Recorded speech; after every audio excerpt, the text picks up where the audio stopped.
Salah seorang prajurit Ukraina yang sedang beroperasi di dalam parit menemukan pesawat tak berawak Rusia yang sedang terbang di atas posisi ia berada. Tidak buang-buang waktu, tentara Ukraina yang sudah panik karena merasa terancam tersebut langsung mencoba menembak jatuh drone milik pasukan Putin itu. Disebutkan dalam keterangan unggahan, tembakan tentara Ukraina tidak meleset dan tepat mengenai targetnya.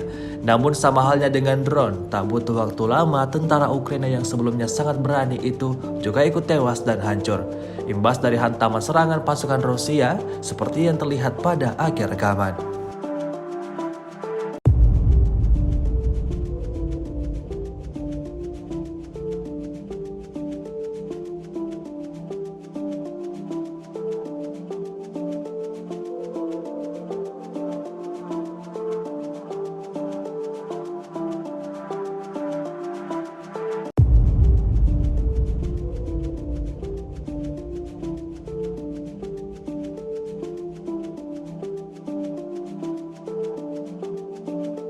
Rusia melaporkan 404 pesawat Ukraina, 227 helikopter, 3.622 UAV, 415 sistem rudal anti pesawat dieliminir oleh pasukan Vladimir Putin.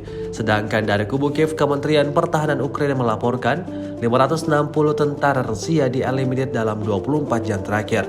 Total 172.900 prajurit Rusia meninggal sejak awal konflik hingga hari ke-400.